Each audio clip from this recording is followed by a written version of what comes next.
conditions there may deteriorate.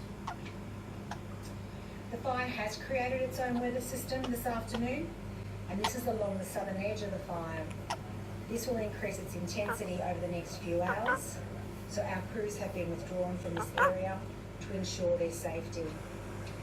The core of this fire activity is to the southeast of the ACT border. That does not mean will not impact area have expanded and are expected to merge with the main fire. It is only There Saturday, is potential isn't for it? this fire to reach and lost join the the days. Good fire to the east. Well, the ACT government is preparing for the worst from these bushfires, still scarred from the devastation of the 2003 fires. Oh, where's Four Cocky? people died and hundreds of homes were destroyed. In rural communities to the south of the capital, many residents have already evacuated, fearful of how quickly the fire conditions can change. Our reporter Talia Roy is at an evacuation centre in the suburb of Erindale in Canberra South. I'm here at Erindale College, which is an evacuation centre in the far south of Canberra, where residents are starting to turn up here. People who are getting out early, people that say that they're quite anxious about these fires, the Aurora Valley Blaze, which is creeping close to the south of Canberra at the moment. The people that have turned up here early are the elderly and some people with some young. Capacity at this evacuation centre can hold around 1,500 people. We've got the about 50 ADF personnel on hand, which who are bringing in supplies. There's angler carers here, there are wellbeing officers, the Red Cross, Community Services Directorate. People can also bring their domestic animals here, so there are spots for dogs and smaller pets. And once people are here, the Community Services Directorate here, they can arrange accommodation for people. So this isn't really a long-term option or an overnight option for people.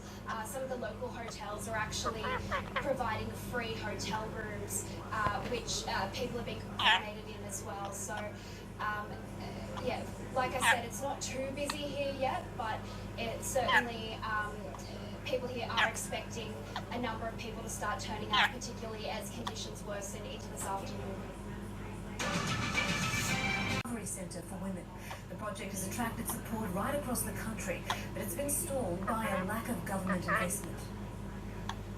Nithya Reddy remembers her only sister as warm and spiritual, talented and fiercely protective.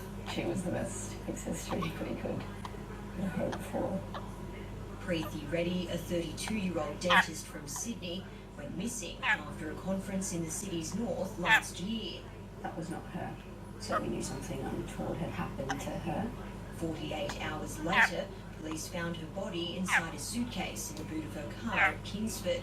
She'd been stabbed by her ex-boyfriend, Tamworth dentist Harsh Nader. It was the worst moment in my life. He was interviewed by detectives but later died in what police believe was a deliberate crash in the state's north. Dr. Reddy's sister is speaking out in support of a campaign by experts in the field for Australia. As you would now be aware, some very strong measures have been put in place regarding travel to and from China. We will be working hand in glove with the federal government on this issue. We know that this is going to have very serious economic impacts for the people of South Australia, especially in terms of international students and tourism, but our primary responsibility is for public health. These measures have been put in place to make sure that we can do everything we can to contain the spread of the coronavirus. Now, I'm informed by the Chief Public Health Officer that 25 people have now been tested for the coronavirus in South Australia, and in a moment I'll ask Dr. Spurrier to provide an update on those results. But can I just reassure the people of South Australia that we'll be doing everything we can to make sure